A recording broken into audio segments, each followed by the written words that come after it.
James Browne. What number? Number 9, Minister. Number 9. Thank you, Alaska Corda. Can I ask the Minister for Rural and Community Development the actions he will take to combat rural and urban isolation, and if he will make a statement on the matter?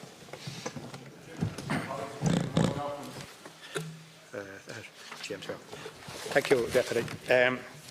Addressing the issue of isolation in rural and urban areas requires a combination of policy initiatives and actions to improve both economic development and to address gaps in meeting the social needs in these areas. Many of these initiatives form part of the Government's published Action Plan for Rural Development and Framework Policy for Local and Community Development, which includes a range of measures which will contribute significantly to addressing isolation and social inclusion in communities. As Minister for Rural and Community Development, I will continue to advocate for a cross-government approach to ensure that rural and community voice is heard in relation to matters of policy. My department is committed to the successful delivery of a number of programmes which provides financial and other supports to organisations throughout the country to assist in combating rural and urban isolation. These include the Senior Alert Scheme, the Social Inclusion and Community Activation Programme, the LEADER Programme, the Community Services Programme. In addition, groups can input into the policy-making process through the local structures established by my department, the public participation networks and local community development committees. In relation to volunteering, the call for input paper is the first step in developing a new national volunteering strategy. We want to hear from stakeholders as we draft a new strategy, as there will be further opportunity to input via a public consultation later in the process. Thank you, Minister. Obviously, I raised the issue of isolation in both rural and urban settings, and it's closely linked to, I suppose, its sister word, that of loneliness. And since I became mental health spokesperson and I have engaged with all sorts of issues around mental health, there is one issue that consistently exacerbates any mental health issue, and that's the word loneliness, which comes from isolation in a large respect.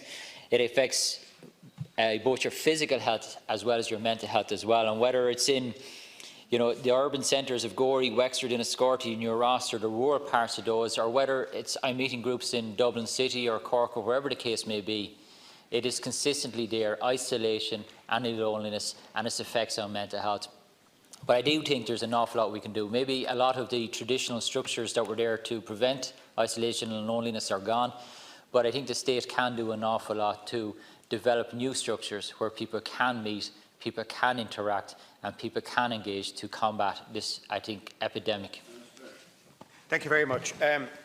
Deputy, you're quite correct. That's why, I suppose, some of the schemes in my own department, the Senior Alert Schemes, and that scheme has worked very well.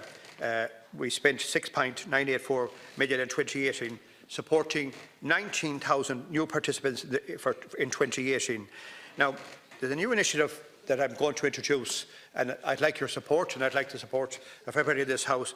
It's the National Community Weekend, and we're going to try and run that on May 2019, and we'll be announcing, we've already announced details, but we're going to do a national launch of it shortly. And what we're going to try and do is, we're going to try and get communities to host events, to get to know their neighbours, and to reduce isolation. And that's one of the issues that we're looking at.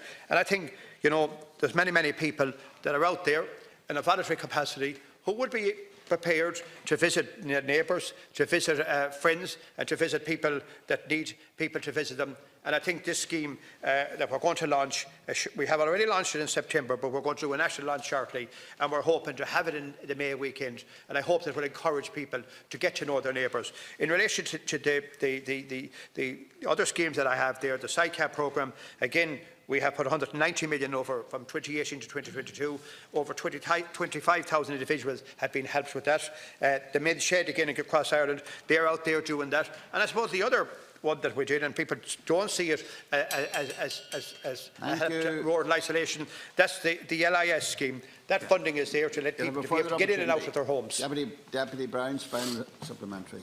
Thank you, Minister. I do think the supports have to be given to the voluntary and the community groups in our in our settings, as I say, both urban and rural settings.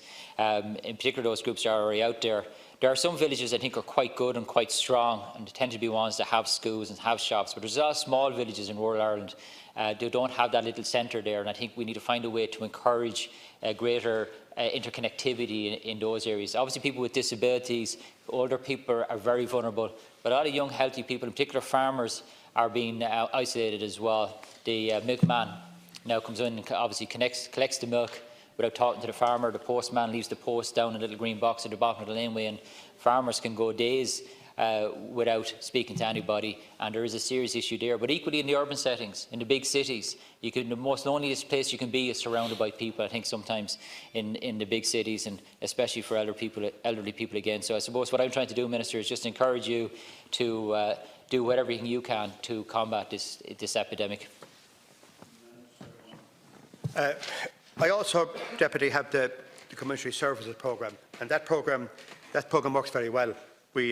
46 million has been allocated to the programme in 2019, and that supports over 400 organisations.